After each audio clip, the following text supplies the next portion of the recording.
Hey everybody, thank you so much for tuning in. So for today's video, I'm going to be sharing how I made my gender reveal piñata. If you haven't seen that video, I will link it below and at the end of this video. But I tried to make a stork piñata. Every time I looked online, I either found them for sale or I found pictures of them, but no real tutorial. So I figured I'd share how I made it. Now this piñata was trial and error. There are a few changes that I would make if I were to make this all over again. So I do mention them in the video and I really do want you to consider them if you're making this at home. But I really hope that you enjoy this video and find it helpful. If you do, make sure to hit that subscribe button. Once you hit subscribe, we instantly become best friends. Did we just become best friends? Yep! And hit that notification bell. Make sure you set them to all. YouTube may or may not let you know when I post a video. If they don't, follow me on Instagram. I'm always post what I'm up to. And if you're watching this video because you're expecting, congratulations. Let's go ahead and get started. For this project, I'm going to be using 2 project boards from Dollar Tree, but please feel free to use whatever cardboard you have at home. I'm using this because it's white on the inside, so it just saves me a little time. And I'm going to go ahead and remove the side panels, but I am going to set this off to the side.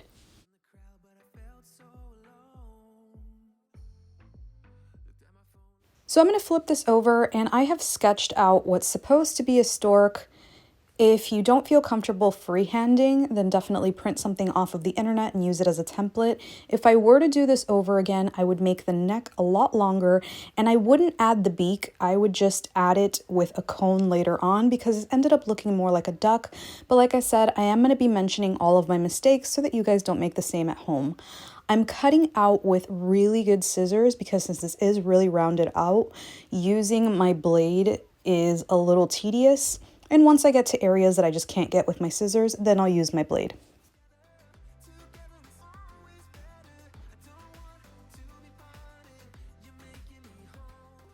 So now that I have this cut out, I'm going to get my other piece of cardboard and I'm going to cut off the panels and then trace on the white side. I want both of the white sides facing out, and I did do this at the edge of the board so that if I did need some extra board, I wasn't just wasting all of it. So I'm going to do the same thing. I'm going to cut it out, and then I'm going to have 2 pieces, making sure that the cardboard pieces are on the inside and the white is on the out. But if you're doing this at home with regular cardboard, you don't have to worry about that. With those side panels that I saved, I am just going to cut them down because they're a little too thick, and then once I have even strips, I am going to start bending this. If you're using regular cardboard at home, just make pretty long strips and start bending. You might need a ruler or a pencil. This is a little tedious, but you want it to roll nicely so you can get all around your piñata. Now I'm using white duct tape. You can use whatever you have. I'm just sticking to white so that I can avoid having to paint this before I add my fringe. So I'm going to cut this down into small little pieces and start adding it all over while I'm adding my cardboard.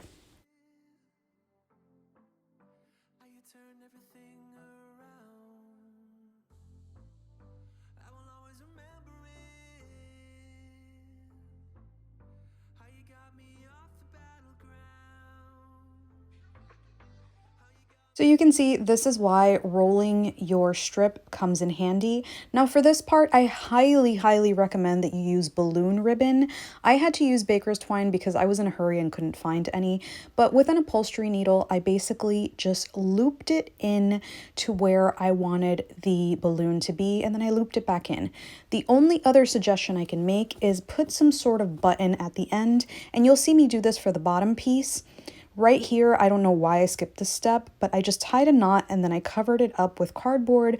If I were to do this again, I would put the cardboard and have it go through. Remember, baker's twine is really thin. Please use something thicker like balloon ribbon.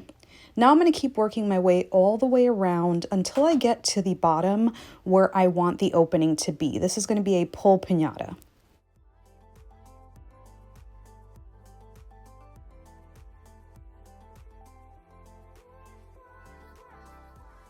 So right here, I'm just going to reinforce it with a whole lot of tape because I'm going to leave this open. This is where I'm going to add my little pull section, and I'm just going to make sure that this is nice and secure. So as you can see, I'm reinforcing that opening with a lot of duct tape, and then I am continuing that little gap that I left, and this is just going to stay like this because that is where I'm going to add my little pull. Next, I'm going to grab my other stork cutout, place it on top, and then start taping it in place using the exact same method. You want to make sure that the white is facing out if you are using the poster board. If not, then it really doesn't matter. Just make sure it lines up and take your time with this so that there's not any visible gaps.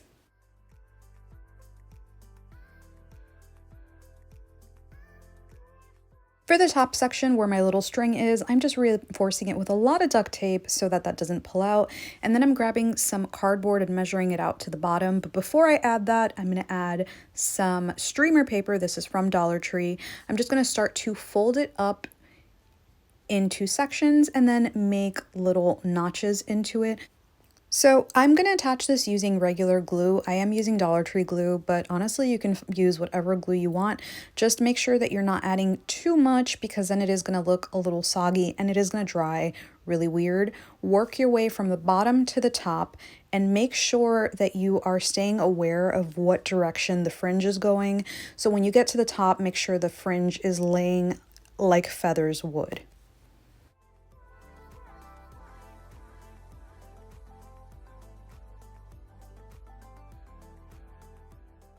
And this is what I mean right here. In the neck, you want the fringe going down, and then here you want the fringe facing this way, but the bottom you do want facing down. So just keep that in mind when you're assembling this, because if not, it is going to look a little funky.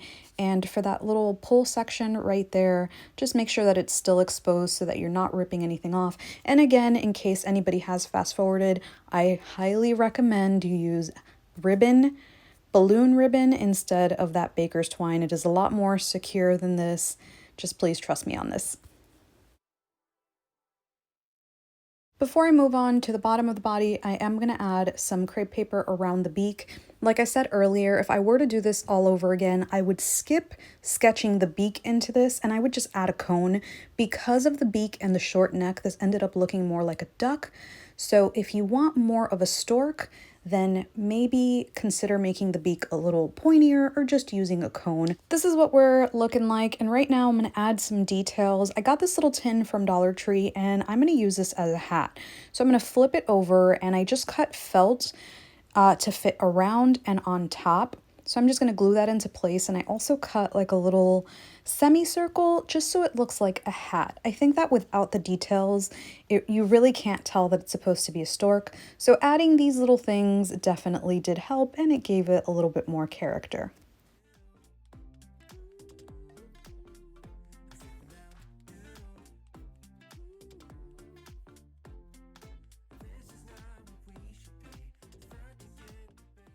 If you want something a little lighter, consider using cardboard instead of the little tin. I did have to use a lot of hot glue, but it did stay in place. And with the felt that I had left over, I just made a little bow. And again, if you want something lighter, then feel free to use tissue paper. You can skip the heavy stuff. Even though it really didn't add a lot of weight to it, I went ahead and hot glued it to the bottom of the neck. I was hoping that maybe this would make the neck look a little longer, but no chance. And now for the top, I'm going to use some Crafter's Square felt. This is from Dollar Tree, but you can get it anywhere. And I used the black one to just cut out little eye shapes. You can add googly eyes, but the googly eyes looked a little terrifying.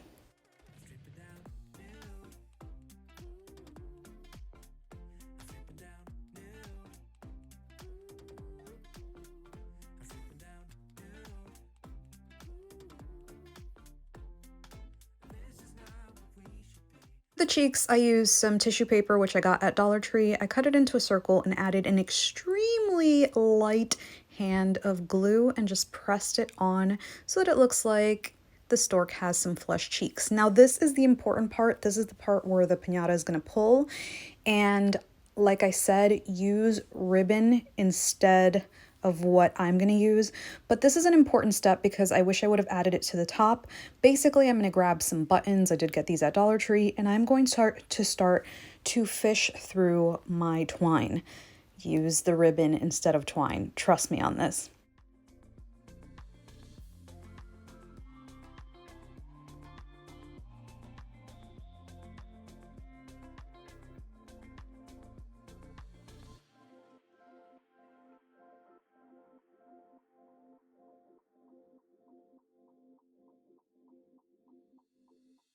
Once you fish this through, you're going to have a pretty secure pull. I wish I would have added more to this because when we set it up, my daughter couldn't tell where the pulls were, and she was pulling on the paper ribbons that I added just for looks. But here's another look at how I string that through.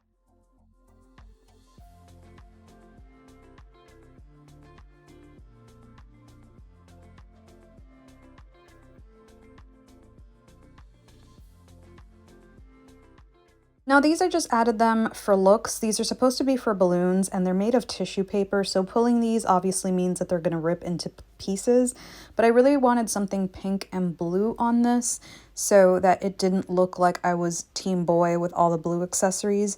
So this is what I'm adding and I'm just going to string that on there.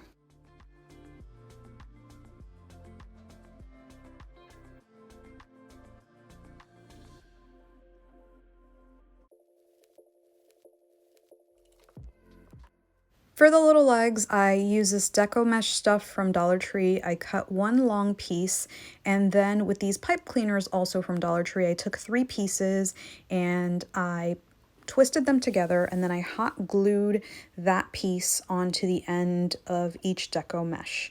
So one end and then the other end, and these are going to serve as my little feet, which I wish I would have done this a lot bigger because you can't really see it. It got lost in a lot of the ribbon. But again, I'm mentioning all of the mistakes that I made so that you do not make it at home.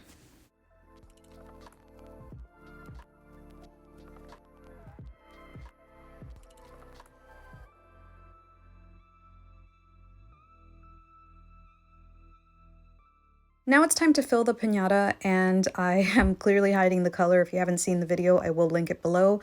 Really, really small glitter is not good for this because it will peek out, so make sure that you're staying with something chunky, and once it's in, just kind of wedge that in there. You can secure it with a little double-sided tape just so it doesn't move around. For the final detail, I balled up some tissue paper and added it to the beak using some hot glue, and I just think that this completes it. I really, really hope that you enjoyed this video. Let me know in the comments below if you'll be trying this for your gender reveal. And as usual, thank you so much for watching. I appreciate you so much, and I will hopefully see you on the next one.